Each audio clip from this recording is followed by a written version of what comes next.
Hi friends, ఇప్పుడు భగవద్గీత మనం చెప్పుకుంటున్నాం కదా. నేను చెప్తానన్నాను కదా, ఎవరు ఇష్టపడినా ఇష్టపడకపోయినా నేను 18 అధ్యాయాలు పూర్తిగా శ్లోకాలు చెప్తాను, దాని తాత్పర్యాలు చెప్తాను అని చెప్పాను కదా. అందుకని నేను మాట తప్పకుండా చెప్తున్నాను కూడాను. మీరందరూ చూసి వాటికి వినండి, తెలుసుకోండి. అర్థం కాకపోతే నన్ను అడగండి. ఇంకోటి అదే, ఇప్పుడు ఒక శ్లోకం చెప్తా.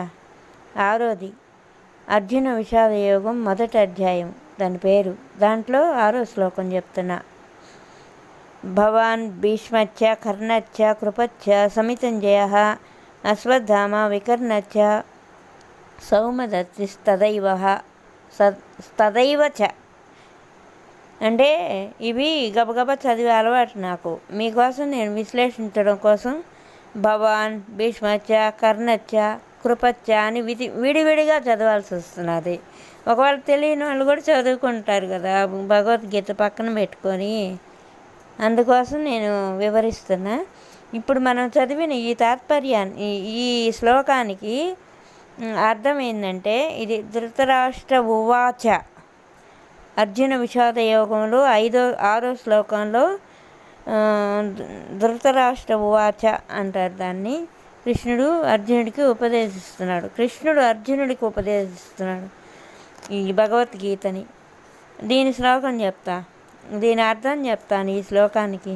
మీరును భీష్ముడు కర్ణుడు సంగ్రామ విజయుడు కృపాచార్యుడు అశ్వత్థామ వికర్ణుడు సోమదత్తుడు కుమారుడైన భూరిశ్రవుడు, సోమదత్తుని కుమారుడు భూరిశ్రవుడు ఇందు ముఖ్యమైన వాళ్ళు అన్నమాట. ఓయమ్మ, ఈ మహాభారతంలో ఎంతమంది తెలుసా? కౌరవులు కాకుండా ఇంకొక ఆయన ఎక్స్ట్రాగా పుట్టాడు. ఆయన పేరు కూడా మళ్ళీ చెప్తా. కానీ వీళ్ళంతా ఒకవైపు, వీళ్ళ 5గురు ఒకవైపు ఉన్నారు. మహాభారతం వేరు, ఇది భగవద్గీత. ఈ భగవద్గీతలో కూడా కొంచెం ఈ కౌరవులు పాండవులది ఇక్కడ వచ్చింది మ్యాటరు. అందువల్ల చెప్పాల్సి వస్తున్నది. మామూలు భగవద్గీతలో మనం అధ్యాయాలు శ్లోకాలు చదువుకుంటాం కదా.